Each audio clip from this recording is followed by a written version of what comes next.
Assalamualaikum warahmatullahi wabarakatuh. Selamat datang kembali di channel Kisah Warganet. Di video kali ini saya akan membacakan sebuah cerita horor yang berjudul Kuyang Perebut Jabang Bayi.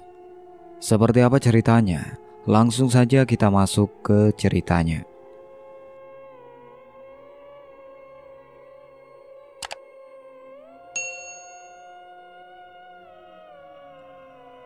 Kehidupan di rumah kayu pinggir hutan itu awalnya berjalan sederhana dan biasa saja. Riem, perempuan 21 tahun, bangun setiap subuh. Air dari sumur timba ia rebus, lalu ia siapkan kunyit, kencur, asam, dan gula aren. Botol-botol kaca dibilas air panas, diisi jamu satu persatu, lalu dimasukkan ke dalam keranjang gendong dari bambu. Begitu selesai, ia pamit ke suaminya yang baru saja selesai menyalakan api di tungku. "Aku berangkat dulu ya mas," katanya sambil membetulkan selendang di punggung. Karyo mengangguk pelan. "Jangan terlalu lama Yem, langit sekarang cepat gelap." "Iya, aku cuma sampai pasar gede." Karyo duduk di bangku kayu pendek sambil meniup cangkir berisi kopi pahit. Pandangannya mengikuti langkah Riem sambil hilang di balik pohon-pohon bambu. Sejak hamil 7 bulan, tubuh Riem lebih mudah lelah. Tapi kebutuhan hidup tak bisa menunggu. Menjual jamu adalah satu-satunya cara mereka bertahan hidup. Hasil dari kebun nira tidak menentu, apalagi jika hujan turun terus. Siang itu Riem pulang lebih cepat. Ia tidak banyak bicara. Sesampainya di dapur, ia langsung memanaskan air, merebus daun salam dan jahe. Badannya terasa dingin, padahal hari sudah terik. "Ada apa?" tanya Karyo. "Enggak tahu mas, pas aku duduk di pasar, ada yang manggil-manggil, tapi bukan suara orang." "Manggil gimana?" "Suara perempuan, pelan, tapi dia manggil nama anak kita. Padahal aku belum pernah cerita ke siapa-siapa soal nama itu." Karyo berdiri menghampiri Riem. "Nama siapa?" "Ya itu nama anak kita. Aku cuma kepikiran begitu aja. Tapi tadi suara itu bilang, 'Anak kamu buatku aja.'" Karyo menarik nafas panjang. "Itu cuma pikiranmu Yem. Orang hamil emang kadang perasaannya makin tajam." Riem tidak menjawab. Ia hanya menunduk, memeluk perutnya pelan. Dalam hati ia merasa ketakutan, tapi belum cukup kuat untuk mengatakannya lantang. Malamnya, Riem tertidur lebih cepat. Karyo masih duduk di depan tungku, menambahkan kayu bakar. Suara malam di kampung mereka selalu sama. Detak jangkrik, daun kelapa yang beradu, dan sesekali lolongan anjing dari ujung kebun. Tiap malam itu berbeda. Sekitar tengah malam Riem terbangun. Nafasnya berat. Ia merasa tenggorokannya penuh cairan. Ia duduk pelan memegang leher. Tidak ada apa-apa. Tapi bau jamu seperti berubah. Bukan bau kunyit, bukan bau kencur, tapi lebih dekat ke bau darah. Ia turun dari ranjang menuju dapur. Di sana ia lihat tutup gentong air terbuka. Suara gelembung air mendidih terdengar jelas, padahal tidak ada yang sedang dimasak. Ia menengok ke dinding. Api di tungku sudah padam sejak 2 jam lalu. Ia diam, takut. Kakinya tak kuat melangkah. Hanya suara itu yang mengisi seluruh rumah. Besok paginya, Riem tidak bercerita. Tapi ia menolak membuat jamu. Ia duduk saja di depan rumah, menggosok-gosok telapak tangannya sendiri. "Kenapa nggak bikin jamu?" tanya Karyo saat hendak berangkat ke kebun. Riem menggeleng. "Botol jamuku pecah 2 biji, padahal nggak aku sentuh." Karyo diam sebentar. "Yam, kamu nggak pernah ngelakuin yang aneh-aneh kan?" Mata Riem menatap suaminya tajam. "Masa aku segitunya?" Karyo mengangguk pelan. Maaf.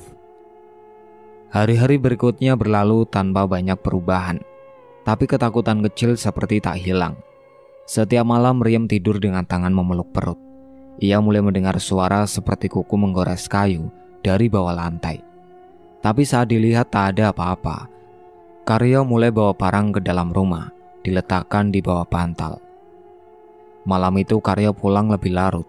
Ia sempat mampir ke rumah Pak Duku untuk membicarakan soal jalan setapak yang rusak. Langit mendung, angin lembab, dan aroma tanah basah menyambut langkahnya sampai di depan rumah. Pintu tak dikunci, rumah gelap. Yam, tak ada jawaban. Yam, aku pulang. Saat ia melangkah ke dapur, ia mendengar suara air, mirip suara dari gentong seminggu lalu. Tapi kali ini lebih kencang. Ia menunduk. Di sela-sela lantai papan rumah panggung itu, Karyo melihat sesuatu. 2 bola mata besar menatap lurus ke atas. Ia mundur, tubuhnya gemetar, bibirnya kaku. Mata itu tidak bisa berkedip. Mata dari celah lantai dan mimpi aneh membuat Riem mulai waspada terhadap rumahnya sendiri. Sejak malam itu, ia tak lagi bisa tidur tenang. Setiap kali memejamkan mata, ia merasa ada yang berdiri di sudut kamar. Diam saja, tapi mengawasi. Saat membuka mata, memang tak ada siapa-siapa. Tapi nafasnya berat, keringat dingin sering muncul meski udara malam sejuk. Mas, kamu pernah cium bau kencur waktu tidur nggak? Tanya Riem pelan suatu pagi. Karyo sedang membersihkan wadah sadap nira. Ia menoleh sebentar. Bau kencur, kayak jamu. Iya, tapi aneh. Bau banget, kayak ditaruh di hidungku. Karyo menggeleng. Aku gak cium apa-apa. Berarti cuma aku yang menciumnya. Karyo menurunkan alatnya. Yem, kamu serius ini? Jangan takut sendiri. Kalau ada apa-apa bilang. Riem diam. Ia menatap keluar jendela. Matanya sayu. Ia tahu bau itu bukan dari jamu. Semua botol sudah tertutup. Dan saat ia coba cari sumber bau, tak ada yang bisa dijelaskan. Malamnya Riem kembali merasakan bau itu. Tapi kali ini lebih tajam. Ia bangun dan mencoba mencari asal bau. Di dapur tak ada yang menyala. Ia buka lemari kayu. Tak ada bahan jamu yang busuk. Tapi saat mendekati tempat tidurnya lagi, bau kencur makin kuat, seperti ditaburkan di atas bantal. Ia sempat raba perutnya, dingin, tapi bayi di dalam masih bergerak. Ia mencoba tertidur lagi, tapi sebelum sempat memejamkan mata, ia dengar suara gesekan pelan di dinding rumah. Ia duduk, menggenggam selimut. Suaranya pelan, tapi jelas. Keesokan harinya, Karyo pulang lebih cepat dari kebun. Tangannya kosong, wajahnya muram. Kenapa, Mas? Alatku hilang. Parang buat nira nggak ada di tempat. Riem mendekat.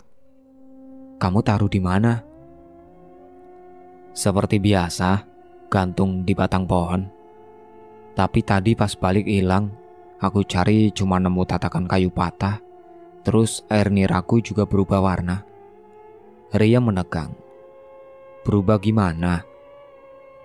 Kayak ada bekas darah di dalam wadah, padahal kemarin bersih. Mereka saling menatap. Tak ada yang bicara. Tapi keduanya tahu ada sesuatu yang tidak beres. Sejak mimpi-mimpi aneh itu, banyak kejadian yang tidak bisa dijelaskan. 2 hari berikutnya cerita dari warga mulai terdengar. Di warung Bu Wirni, tetangga depan rumah, ada yang bicara soal api kecil yang menari di pohon kelapa belakang rumah Riem. Waktu aku ke kamar mandi jam 2 malam, aku lihat ada titik cahaya muter-muter di atas daun kelapa. Kukira orang bawa obor, tapi gak ada suara langkah. Tapi itu kayak terbang, kata Bu Wirni lirih saat Riem mampir membeli beras. Kamu yakin? Tanya Riem. Yakin, pas aku mau teriak, apinya hilang. Kayak tahu aku ngeliatin. Riem tidak menanggapi, tapi malamnya ia taruh segenggam garam di sudut rumah. Kata Mbak Sogol, garam bisa mencegah makhluk halus masuk rumah. Meski ia tak tahu cara kerjanya, Riem ikuti saja. Beberapa hari berlalu, Karyo makin jarang ke kebun. Ia lebih sering di rumah, membantu membersihkan perabot dan menyiapkan kelahiran. Tapi Riem tetap berjualan jamu. Ia tak mau kalah dari rasa takut. Ia berpikir jika ia berhenti, siapa yang akan beli beras? Namun pagi itu saat Riem hendak memasukkan botol ke dalam keranjang gendong, ia merasa aneh. Tutup satu botol terbuka sendiri. Ia mendekat. Cairan jamu di dalam botol tampak berubah warna. Bukan lagi coklat kekuningan, tapi hitam pekat. Dan yang lebih membuat jantungnya berdetak kencang, cairan itu bergerak. Pelan, naik turun, seperti sedang bernafas. Riem mundur 2 langkah, nafasnya tercekat, tangannya gemetar. Ia menoleh ke pintu kamar, memanggil Karyo. "Mas, sini, lihat ini." Karyo datang dengan wajah cemas. "Ada apa?" Riem menunjukkan botol itu. Karyo menatap cairan hitam di dalam botol. Wajahnya berubah pucat. "Itu jamu." Riem menggeleng. "Itu bukan jamu." Isi botol jamu yang bergerak sendiri membuat Riem takut berjualan. Ia mulai ragu untuk menggendong keranjangnya pagi-pagi, tapi kebutuhan hidup tidak ikut takut. Ia tetap mempersiapkan jamu seperti biasa. Meski tiap kali memegang botol, hatinya terasa dingin dan perutnya makin tegang. "Kalau kamu udah gak yakin, gak usah jualan dulu," kata Karyo pagi itu. "Mas, kita makan apa kalau aku berhenti? Uang dari Nira belum cukup." Karyo menghela nafas, lalu memegang pundak istrinya. "Aku cuma khawatir sama kamu, bukan soal duitnya. Aku hati-hati kok, cuma sebentar, jualan di dekat rumah aja, gak keliling jauh." Karyo tidak membantah lagi, tapi matanya menatap keranjang bambu itu dengan perasaan yang tidak enak. Singkat cerita, pagi itu Riem duduk di depan warung kosong dekat jembatan kecil, sekitar 20 langkah dari rumahnya. Ia tidak teriak-teriak menawarkan, ia hanya duduk dan menunggu sambil mengusap perut yang makin besar. Sekitar 1 jam menunggu, seorang perempuan tua datang dari arah utara. Jalannya pelan, bajunya lusuh, rambutnya disanggul seadanya. "Jamu siri, Nak?" tanya perempuan itu tanpa senyum. Riem langsung berdiri. Ia mengambil 1 botol dari keranjangnya. "Ini Bu, masih hangat." Perempuan itu mengangguk. Tapi saat tangan mereka bersentuhan, Riem langsung menarik tangannya pelan. Tangan perempuan itu sangat dingin. Bukan dingin seperti air pagi, tapi dingin seperti benda yang sudah lama tidak terkena matahari. "Bu, ibu dari mana?" tanya Riem, berusaha tetap ramah. Perempuan itu tidak menjawab. Ia hanya mengangguk pelan, lalu memberikan uang kertas yang sudah kusut dan basah, seolah baru direndam air. Riem menerima uang itu dengan tangan gemetar. Perempuan itu pergi begitu saja, tapi Riem memperhatikan satu hal yang membuat punggungnya langsung merinding. Tanah tempat perempuan itu lewat tidak ada bekas injakan. Tanahnya tetap bersih, tidak ada tapak kaki, tidak ada tanah yang bergeser. Malamnya, Riem menggigil, badannya panas, tapi keringat dingin membasahi seluruh tubuhnya. Ia muntah-muntah 3 kali. Karyo panik dan memanggil Bu Darmi, tetangga sebelah. "Ini bukan masuk angin biasa," kata Bu Darmi setelah menyeka keringat Riem dengan air jeruk nipis. "Dari tadi dia ngomong sendiri, kayak orang mimpi." Riem bicara dalam tidur, suaranya lirih, tapi terdengar jelas oleh Karyo. "Jangan ambil bayiku, jangan." Karyo tidak bisa tenang. Ia putuskan pergi ke rumah Mbak Sogol malam itu juga. Mbak Sogol menerima tamu di belakang rumahnya, dekat pohon sukun besar. "Anakmu sudah 7 bulan ya?" tanya Mbak Sogol sambil membakar kemenyan. "Sudah, Mbah. Tapi istri saya aneh sejak jualan jamu tadi pagi." Jangan suruh dia jualan lagi. Perempuan yang hamil besar itu sudah setengah terbuka. Banyak yang bisa masuk kalau dia masih buka diri. Buka diri gimana, Mbah? Menawarkan jamu ke orang yang bukan manusia. Kadang mereka datang bukan buat minum, tapi buat menempel. Karyo tidak banyak bicara. Ia hanya mengangguk dan memegang lututnya sendiri. Hatinya panas, pikirannya penuh. Ia ingin segera pulang. Riyam baru siuman esok siang. Badannya lemas. Saat Karyo membantu membasuh wajahnya, ia menangis tanpa suara. Mas, perutku sakit banget tadi malam. Karyo hanya membelai rambutnya. Ia tidak cerita tentang apa yang dikatakan Mbah Sogol, tapi ia menyimpan seikat daun kelor di bawah bantal Riyam. 2 hari Riyam tidak menyentuh keranjang jamunya, tapi sore itu saat ia hendak merapikan botol-botol, ia melihat satu botol yang disimpan di atas lemari, tanpa sedikit terbuka. Ia naik kursi, meraihnya, lalu menggoyangkan pelan. Tiba-tiba botol itu meledak, suara pecahannya keras, cairan di dalamnya menyembur ke dinding dan lantai, baunya menyengat, amis, seperti darah basi dan bangkai. Riyam terjatuh dari kursi, tangan kirinya lecet. Karyo berlari dari dapur, langsung memeluk istrinya yang masih syok. Itu jamu siri yang terakhir, ucap Riyam pelan, gemetar. Tapi kenapa warnanya berubah jadi hitam, Mas? Ledakan botol dan luka aneh di perut membuat Riyam dan Karyo mulai percaya ini bukan gangguan biasa. Mereka tak lagi menyebutnya kebetulan. Waktu berjalan lambat dan setiap malam menjadi beban yang makin berat di dada Riyam. Pagi itu Karyo mengantar Riyam ke rumah Mbah Sogol.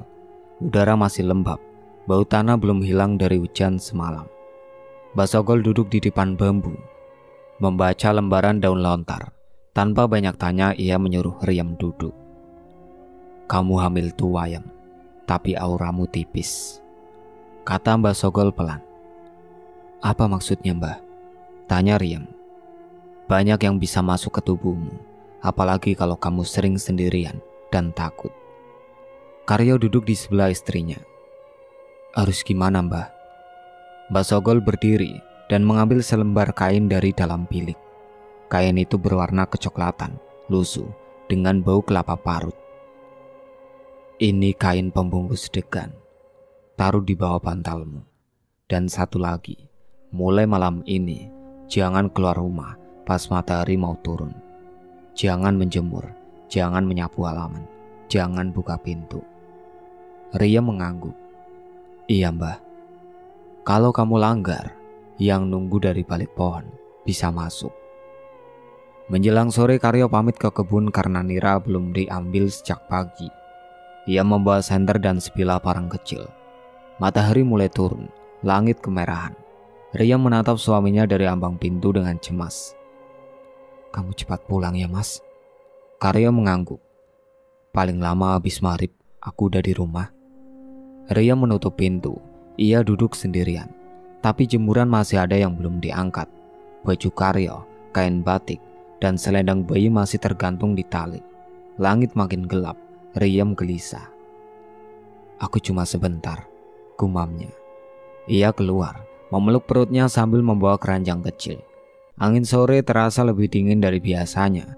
Daun pisang berisik sendiri. Saat ia mengambil selendang, suara ranting patah terdengar dari arah pohon belimbing. Ia menoleh, tak ada siapa-siapa. Langkahnya makin cepat, tapi saat sampai di tengah rumah, ia merasa seperti diikuti. Ia tak berani menoleh, ia hanya naik dengan tergesa. Tapi begitu sampai di depan pintu, pintunya terbuka sendiri. Tidak keras, tapi perlahan, seolah diundang. Sementara itu di kebun, Karyo menyalakan senternya dan berjalan di antara pohon kelapa. Ia baru saja selesai mengikat bambu penampung nira saat mendengar suara aneh, seperti benda berat melayang. Ia menengadah. Di atas pohon kelapa ia melihat sesuatu, sebuah kepala, rambutnya panjang terurai, isi perutnya menggantung, matanya menatap kosong ke arah Karyo. Tubuh Karyo langsung dingin, ia tak bisa bergerak, tapi sosok itu tak mendekat. Ia hanya terbang perlahan, berputar mengelilingi pohon, lalu meluncur ke arah hutan. Tanpa pikir panjang, Karyo lari pulang. Saat ia tiba, pintu rumah terbuka lebar. Lampu minyak di ruang depan padam. Riem tergeletak di lantai, wajahnya pucat, tubuhnya lemas. Kain pembungkus degan yang diberikan Mbah Sogol ada di sampingnya, terinjak. "Yam!" Karyo mengangkat tubuh istrinya. Riem membuka mata perlahan, bibirnya gemetar. "Mas, tadi ada yang masuk." "Apa?" Riem mulai menangis. Dia menjilati perutku. Aku gak bisa gerak." Peristiwa malam sebelumnya menyisakan ketakutan besar, tapi kelahiran makin dekat. Usia kandungan Riem sudah masuk bulan ke-9. Nafasnya makin berat, langkahnya makin lambat. Tidur pun tak pernah utuh, karena perutnya seperti terus berdenyut. Kadang terasa panas, kadang seperti ditarik-tarik dari dalam. Karyo menjaga lebih ketat. Ia tidak lagi ke kebun jika tak benar-benar perlu. Ia juga mulai menyiapkan perlengkapan kelahiran seadanya, air panas, kain bersih, dan kelapa muda yang diminta Mbah Sogol untuk keperluan ritual setelah melahirkan. Pagi itu Karyo menggali lubang kecil di samping rumah. Tanahnya kering dan keras. Tapi Mbah Sogol bilang, ari-ari bayi harus disiapkan tempatnya sebelum hari kelahiran, agar tidak sempat disentuh oleh yang bukan manusia. "Yem, ini aku gali ya, buat tempat ari-ari nanti," kata Karyo dari luar. Riem menjawab lirih dari dalam rumah. "Iya mas, jangan lupa ditutup rapat kalau sudah dipakai." Lubang itu tak besar, hanya seukuran tempurung. Setelah digali, Karyo menutupnya dengan kayu tipis dan batu sebagai petanda. Malamnya mereka tidur lebih awal, tapi Riem tidak benar-benar tidur.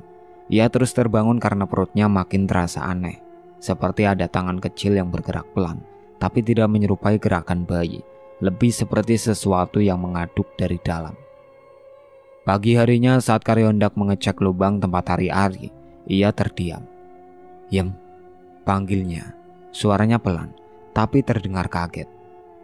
"Apa mas?" "Kayu penutup lubangnya hilang." Riem keluar pelan, memegangi pinggangnya. Saat berdiri di samping Karyo, ia mencium bau yang sangat aneh. Bau amis, menyengat, seperti daging mentah yang dibiarkan membusuk. Tanah yang semalam digali kini terbuka, tidak dalam tapi hitam, dan bagian tengahnya basah, seperti bekas cairan yang sudah mengering. "Aku tutup rapat semalam," kata Karyo. "Batu penandanya juga aku susun." Riem menunduk. "Mas, perutku kayak ada yang gak beres. Semalam rasanya kayak ada yang nyentuh dari dalam." Karyo langsung mengajak Riem ke rumah Mbah Sogol. Saat mereka tiba, Mbah Sogol sedang menyapu halaman dengan lidi panjang. Ia tak heran melihat wajah pucat Riem. "Kamu mimpi aneh lagi?" tanya Mbah Sogol sambil tetap menyapu. "Enggak mimpi mbah, tapi perut saya kayak ditarik-tarik. Terus lubang buat ari-ari hilang tutupnya. Bau tanahnya amis," jawab Riem cepat. Mbah Sogol berhenti menyapu. Ia menatap tanah sebentar, lalu berbicara pelan. "Kamu udah diincar dari bulan ke-4. Sekarang makin dekat waktunya. Makin kuat makhluk itu narik." "Makhluk apa mbah?" tanya Karyo. "Pananggalanan. Dia butuh jabang bayi buat panjang umur." Riem memegang perutnya. Tubuhnya mulai gemetar. "Jadi bayi ini udah dilihat dia dari dulu?" Mbah Sogol mengangguk. "Dan kamu harus lebih berhati-hati sekarang. Jangan pernah sendiri. Jangan pernah tidur tanpa kain penutup kelapa di bawah perutmu. Dan jangan buka jendela malam hari." Karyo membawa Riem pulang cepat. Sepanjang jalan mereka tidak banyak bicara, tapi hati mereka sama-sama berat. Sesampainya di rumah, Karyo langsung mengikat tali sabut kelapa di semua ujung ranjang. Riem duduk diam, memeluk lutut, pandangan kosong. Menjelang maghrib, Karyo harus ke langgar kecil di ujung desa karena ada urusan dengan Pak Mudin. Ia berpesan agar Riem tetap di dalam rumah. jangan keluar, jangan buka pintu, jangan buka jendela. Aku cepat, paling cuma setengah jam. Ria mengangguk. Ia duduk di ruang tengah, sesekali menatap jam dinding yang berdetak lambat. Lampu minyak menyala redup, bau kencur lagi-lagi tercium. Tapi kali ini tidak sekedar bau. Ia merasa hawa hangat menyusup lewat lantai papan. Pelan-pelan Riem bangkit berdiri, tapi tubuhnya lemas. Ia merasa seperti ada yang menekan baunya. Ia ingin berteriak tapi suaranya tertahan. Langkah pelan terdengar dari arah dapur. Lalu dari balik tirai kamar muncul sesuatu bayangan. Bukan bayangan biasa. Riem melihat tubuh. Riem melihat tubuh. Badan wanita, tapi tanpa kepala. Tubuh itu merayap perlahan di lantai, mengarah ke tempat tidur. Riem tak bisa bergerak. Kakinya lemas, matanya membelalak, nafasnya tercekik. Tubuh itu semakin dekat. Bayangan tubuh tanpa kepala dan gerakan mencurigakan membuat mereka tak berani tidur sendirian lagi. Riem selalu minta Karyo menemaninya meski hanya ke dapur atau ke kamar mandi. Setiap malam suara-suara aneh makin sering terdengar. Goresan di dinding, langkah berat di atas atap, atau suara nafas pelan di samping telinga saat mereka hendak tidur. Malam itu hujan turun deras, angin kencang membuat pohon pisang bergoyang-goyang, dan suara genteng beradu terdengar sepanjang malam. Langit benar-benar gelap, tak ada lampu dari rumah tetangga, dan jalanan licin karena tanah longsor siang tadi. Riem sudah merasakan sakit sejak sore, perutnya mules bergelombang, air ketuban mulai merembes. Ia menggigit kain sambil menggenggam tangan Karyo erat-erat. "Mas, perutku kayak ditarik ke bawah." Karyo panik. Ia sempat berlari ke rumah Bu Dukun beranak. Tapi anak Bu Dukun bilang ibunya tak bisa kemana-mana. Jalan keluar desa tertutup longsor. Akhirnya Karyo kembali ke rumah dan pasrah. Ia hanya bisa membantu semampunya. "Kamu tenang, Yem. Aku bantu semampuku. Kamu kuat ya." Ria mengangguk pelan. Keringatnya membanjiri. Ia menggigit bibir, menahan sakit yang makin dalam. Karyo menyiapkan air hangat dan kain bersih. Suara hujan menutupi suara isak Riem. Tapi saat bayi itu mulai keluar dan tangisnya pecah untuk pertama kalinya, suara dari luar rumah langsung berubah. Brak! Sesuatu menghantam genteng dengan keras. Riem menjerit kecil. Bayinya menangis semakin keras. Dari luar terdengar suara tawa. Tawa melengking, pelan, seperti ditahan. Tapi jelas terdengar di sela hujan deras. Karyo meraih parang. Ia membuka jendela kecil yang menghadap ke belakang rumah. Matanya membelalak. Di atas genteng ada kepala manusia, rambutnya basah dan menempel ke kaca. Matanya terbuka, mulutnya menyeringai. Di bawah kepala itu isi perut menggantung seperti benang kusut. Darah menetes dari ujung usus ke atap seng. Karyo langsung menutup jendela. "Yem, tutup telingamu." Ia meraih kulit kelapa kering di dapur, lalu menyulut api dari tungku yang masih menyala. Ia bakar kulit kelapa itu dan mengangkat pisau kecil warisan ayahnya yang disimpan di bawah dipan. Riem hanya bisa memeluk bayinya yang baru lahir, menggigil. Karyo berdiri di tengah rumah.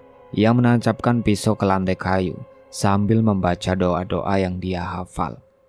Asap dari kulit kelapa membumbung. Suara lolongan dari atap makin keras, seperti jeritan panjang, penuh amarah, penuh sakit. Tiba-tiba, suara hujan mereda. Tawa itu berubah jadi raungan. Lalu hening. Tak ada suara lagi. Karyo menatap Riem. "Sudah, Yem. Peluk bayimu. Aku rasa dia pergi." Pagi harinya langit cerah, embun masih menempel di daun. Riem duduk di depan pintu dengan bayi di pangkuan. Matanya sembab. Ia belum tidur semalaman. Karyo berjalan pelan ke belakang rumah, ke dekat pohon pisang yang semalam bergoyang keras. Ia menutup mulutnya. Di bawah pohon itu ada kepala manusia, tergeletak di atas tanah basah. Wajahnya mengarah ke langit, matanya tertutup, rambutnya kusut. Tak ada tubuhnya, hanya kepala. Sejak kejadian malam itu, Riem tidak pernah jauh dari bayinya. Bahkan untuk ke kamar mandi pun bayi itu ia bawa dalam gendongan. Karyo membuat tempat tidur khusus dari tempurung kelapa besar yang dialasi kain putih dan daun kelor. diletakkan di ruang tengah dekat tungku api. Kata Mbak Sogol, selama 7 hari 7 malam, bayi harus dijauhkan dari kasur biasa. Tempurung itu dipercaya bisa menghalangi makhluk gaib menyentuh tubuh bayi. Mas, kenapa harus tempurung? Tanya Riyam pelan sambil menyusui. Karyo mengusap pelan kepala istrinya. Kata Mbak Sogol, bayi baru lahir itu masih bersih. Makhluk yang kemarin itu masih mungkin datang lagi. Mereka suka yang bersih. Riyam diam. Ia menatap anaknya yang tertidur. Wajahnya tenang, tapi tubuhnya kadang seperti mengejang. Sebentar, lalu diam lagi. Sejak malam pertama, suara-suara aneh masih terdengar dari atap rumah. Hari kedua, suara tangisan terdengar 2 kali. Pertama dari bayi di dalam rumah, yang kedua dari luar jendela. Tangisnya mirip, tapi nadanya lebih nyaring. Riyam langsung bangun. Karyo ikut duduk. Itu bukan anak kita kan? Tanya Riyam. Enggak, anak kita ada di sini. Mereka hanya duduk dan diam. Tak ada yang berani buka jendela. Tangisan itu perlahan menjauh sendiri, seperti di bawah angin. Hari ketiga saat subuh, Riyam merasa tubuhnya makin lemah. Bekas luka di bagian bawah perutnya terasa nyeri dan panas.